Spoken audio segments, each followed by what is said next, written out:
Elroy Mix. Ayan, update tayo dito Elroy Mix dito sa may Bayadak, Ulas. Ayan, oh. Ito po yung project ongoing, no. Ayan, so ang contractor dito yun po yung gumagawa sa may Maa flyover. So update natin dito, daanan na lang natin kasi galing tayo ng Maa flyover. So mga bago dyan, oh, don't forget to subscribe, like and share kay Elroy Mix.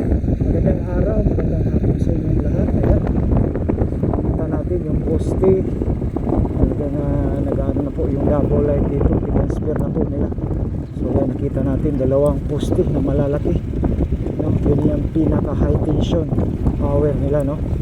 So ito na po, ito po ay pag natapos ito, connect ito po sa may punta ng po nila.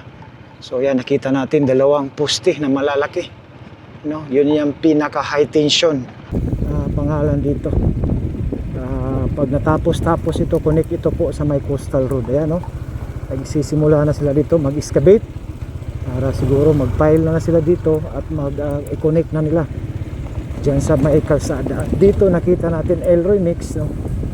May simento na dito. Ayan,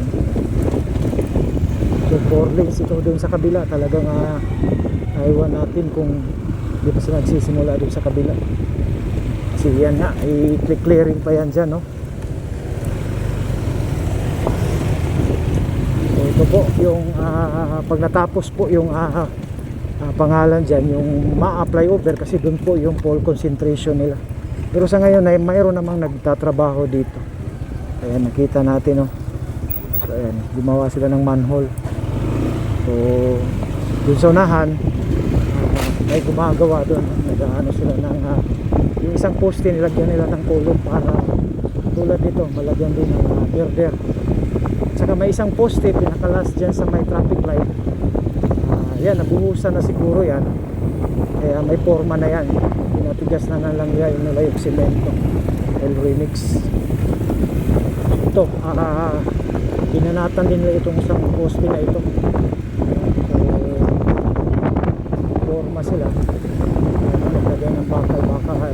Next week talagang buhos na yan, no? Saka hihintay na lang yan sila pagpapatigas ng semento at saka ayun, kukunin na lang yung forma. Ayan, so doon naman din sa kabila. Ayan, so doon naman din sa kabila. Pag natapos ito mabuhos, doon naman din sila sa kabila. Ayan, no? Ito. So talagang nakita natin, talagang may, iwan ko lang kung may, pag natapos ito mabuhos, doon naman din sila sa kabila. Ayan, no? Ito. So talagang nakita natin, talagang may, iwan ko lang kung may buhos na yan, pero may forma na yan.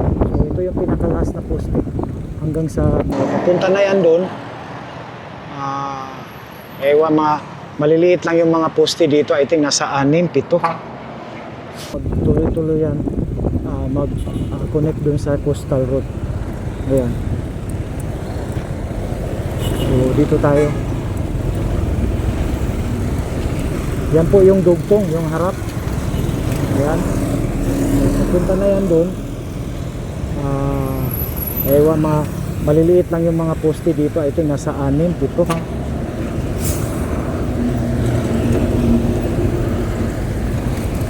So hanggang susunod muli, no? Maraming salamat. At ako po ay magpapaalam na. Thank you so much sa panonood. Elroy Mix. Sa mga bago, don't forget to subscribe, like and share. Ayan, so God bless you all as you watch. Bye bye.